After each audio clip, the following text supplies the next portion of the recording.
Hello, my name is Amit Singh, and I'm running for U.S. Congress as a Republican this Tuesday, June 10th. So Amit, I hear you've been getting a whole bunch of phone calls about a recent mailing that just went out. Can you tell me about that and use YouTube as a way to get your message out? Sure.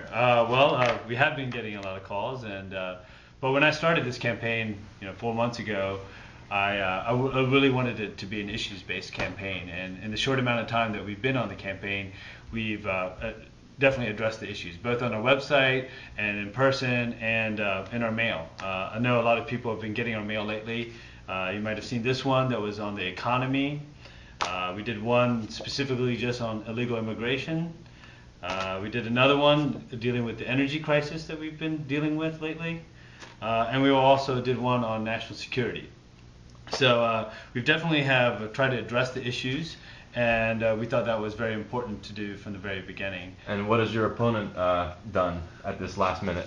Well, we know that in the past they've sent these little postcards. This one has the wrong website on the front, so you can check that one out too. It's kind of interesting. But when he did send out something with some content, the content was wrong. There's a lot of false information on here. This landed just yesterday, and the first thing I'll go over is a quote that they attribute to the Washington Post.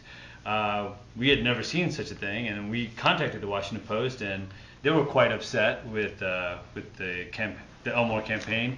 And in today's Metro section, there was a front page headline in the Metro section that says, "Republicans' flyer shown as misleading.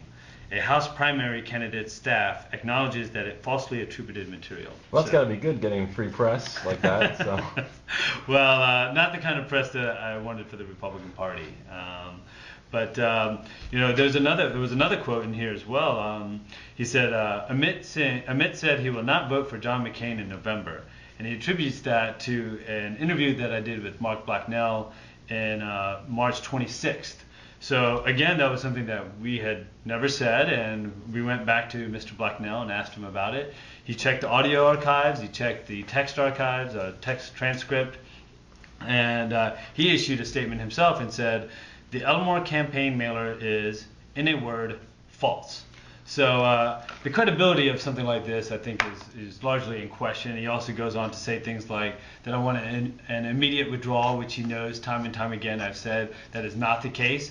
I work with the soldiers every day, and I know what they're going through, and I'm the only candidate that talks about winning in Iraq through economics, because it is asymmetric warfare, and that's how you're going to have to do it. So why do you think he did this? Is it like some sort of act of desperation, or what motivates someone to make up stuff like that?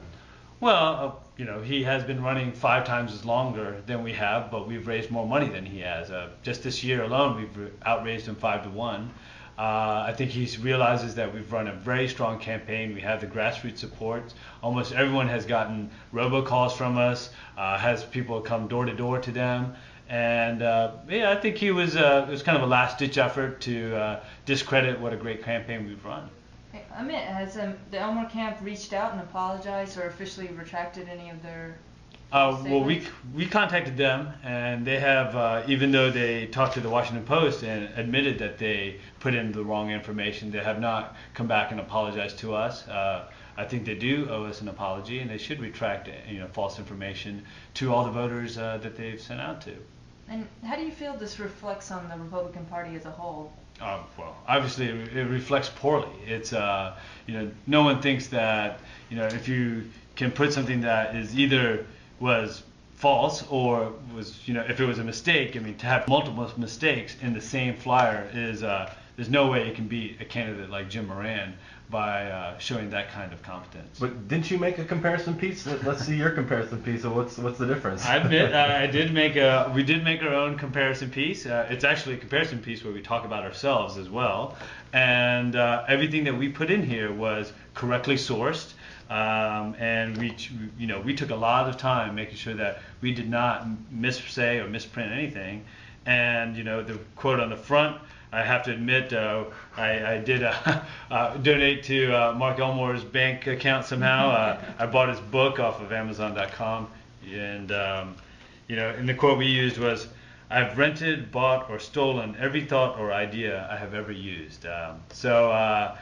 Yes, that's. I think he can add something to that. Well, thank you very much. Thank you.